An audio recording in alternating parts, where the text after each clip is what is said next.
Some bad habits can take a real toll on our mental health. So we'd like to share with you some habits that you may not realise could be having a detrimental effect and giving you feelings of anxiety and depression.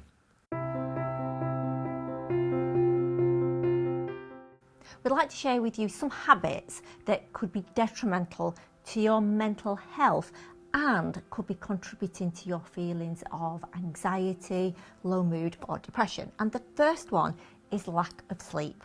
A lot of us have this bad habit, going to bed late, getting up early and just not getting enough sleep. So it's really important to work on getting at least 7 hours sleep a day. If you're not sleeping well, then you know yourself, you feel grumpy, you feel down, you might start to eat more, which then knocks your self-esteem and your confidence. And Don't I know it when you're grumpy? And it's a kind of a vicious circle. So what you really do need to do is first of all be aware of it and try and get yourself to bed a little bit earlier.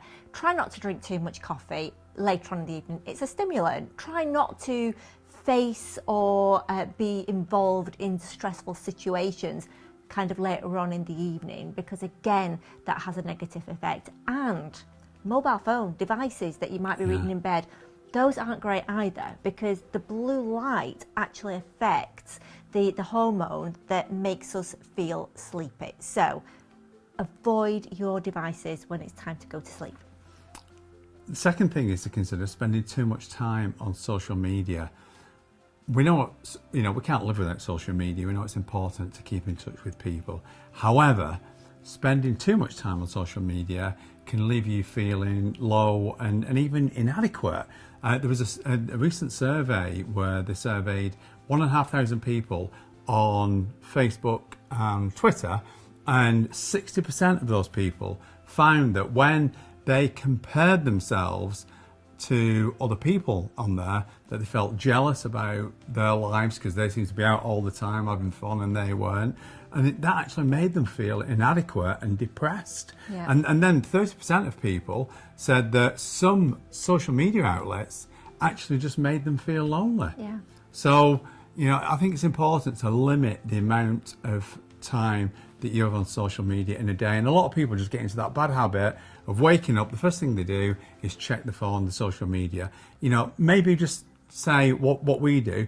We just won't touch social media until about 9 o'clock. Set a time, get up, just do some things for yourself before you even look on social media. Also be careful who you're following, because if you're following anybody that makes you feel bad, then it might be time to stop following them and look for, there's loads of people that are out there sharing like really happy, inspirational things to help lift mood. So maybe if you really do want to stay on social media, then maybe you should be more selective in who you allow into your thoughts and into your world. So the next bad habit, and I think we're all kind of probably experienced this and been guilty of this at some time in our lives, and that is procrastination. And the reason that we should avoid procrastinating is because the effects of not having done a job, not having done something, actually does affect our mental health. It makes us feel bad, it makes us feel guilty, it can make us feel worthless and useless. And then, as we know, and these things start to build up that we know we need to do and that are kind of all building up in the background, you start to feel really bad, and then these start to get really overwhelming. Then you hide yourself even more, and it just doesn't stop. So, and it can also affect you professionally as well as personally. So the way to avoid that is actually even doing something as simple as writing 3 tasks that you would like to complete in a day, and maybe another 2 that you hope to complete, but aim for just 3 tasks a day. When you actually see it on paper and just 3 tasks, it doesn't seem quite as big. And when you put a big tick at the side of it, it feels fantastic. You like ticking things, I love it. Honestly, I love lists. I love a list in the morning. I love writing a list, and I love seeing those ticks at night so that I can see exactly what I've achieved. And then whatever's residual, it goes on the next day. Also consider the people that you have in your life, the relationships that you have, because if any of those are toxic people, it will rub off on you. The studies saying that we become like the people that we spend time with. And just consider the mobile phone test, for example. Your phone can ring, and it doesn't matter, if it rings, it doesn't matter You know, if it's someone that you want to speak to, it doesn't matter what you're doing. You could even be in the shower and you will speak to them and say, look, I'm in the shower, I'll ring you back in a few minutes. Whereas conversely, some people, you see the name come up and you go, oh, yes. You know, and you can't even bear to speak to them. Yeah. In fact, it might be a couple of days before you built up the energy to think, oh, I better ring them back now before they ring me. Yeah. And that's because you've got to ring them because you're fearful of, oh, if I don't ring them, they'll ring me back and it'll be worse than ever, right? Don't have those people in your life. If you've got to have them in your life, keep them at arm's length. Honestly, negativity is contagious.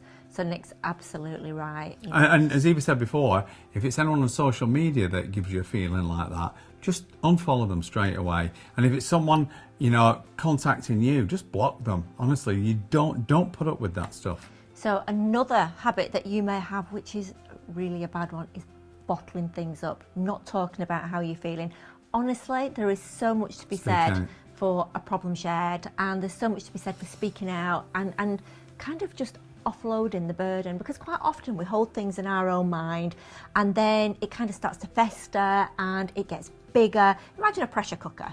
And you know, the more things you put in there and the longer it's left in there, the pressure builds. And it's amazing that when you actually vocalize something, it does feel better. It does feel like a weight's been lifted. Even noting things down on paper actually helps to put it into perspective and just gives you kind of a feeling of relief. So the motto is, you know, honestly, speak out to feel better. And time for yourself. A lot of people just don't have time on their own doing something that they enjoy for themselves. You know, even if it's only 15 minutes a day, but spend 15 minutes a day to do something that just you enjoy. And that can actually it can improve concentration, it can increase productivity. It basically gives your brain a reboot. Yeah. I mean, after 30 years together, I bought a shed, right? And honestly, it's a funny, it's a bit more than a shed, isn't it? But yeah, it's a posh one. But I was just thinking of the joke of, right, you know, when a man gets the shed, you know, is at that point of life. But it's just been able to take some time away and collect my own thoughts and spend some time doing things that I want to do. And let me tell you, his man cave is a blessing for us both. I actually go in the man cave too because he's got a TV in there. It's really nice. However, the next one is exercise. It's easy to get in the habit not to move, and really we should create the habit of movement. And exercise doesn't have to be going to the gym. It doesn't have to be, you know, some relentless class. It literally can be going for a walk. It can be having a bit of a dance. It can be going doing Zumba or playing tennis or badminton or swimming or something that you enjoy. It can be something that you can do with a friend or bring family members into. But exercise is without doubt very good for you. Obviously, it helps to release feel-good hormones, and it helps you to sleep, and it helps to give you purpose. It's a brilliant distraction, and it actually helps to build your confidence. So exercise is definitely the one to do and way to go. And I think you should aim to do something every day. I mean, not a big thing. You might go to the gym and spend an hour and a half in the gym, but on the days you're not in the gym, you can go and have a 5-minute walk. But as long as you're doing something every day, it feels great. Yeah. And another thing that's worthwhile mentioning here is actually going out and getting some sunlight as well. Mm-hmm. And you know, between the hours, particularly 12 and 2, just going out, you only get 10 minutes of light. I'm going to admit now, my guilty pleasure to movement, vacuuming. I love it. Right, what's that got to do with going outside? Well, it's movement. I'm just saying it's movement. You've gone back one. I've moved on a bit to going outside getting some sunlight. I didn't want to disturb you, but yeah, honestly, I love a good vacuum. Anyway, my last thing here is holding on to anger, guilt, and negative emotions from your past. You know, we've all had situations in our past with people, situations that we feel bad about or feel angry about, and essentially those people have most possibly moved on with their life, and yet you're still feeling angry. And there's a saying out there that you know, you being angry towards them and having negative emotions towards them when they don't even know anything about it is like you drinking poison and expecting them to die. It's never going to happen. They've probably forgotten about it. You forget about it as well. Yeah. And actually, even if they haven't forgotten about it, you can. Yeah. There's another great saying, And it's one of my favourite sayings is one day we'll all look back on this and laugh. Well, why wait? Yeah, that's a good one. So if negativity, jealousy, hatred are emotions that you do struggle with, then do take a look on our channel. Have a browse. We've got so many brilliant films on here. We haven't got a film on vacuum in though, to be honest. We haven't. Just clear that up. But maybe I should. But maybe you should do one. Maybe I should. But do take a look around our channel, and we really hope that you can create some better habits for better mental health.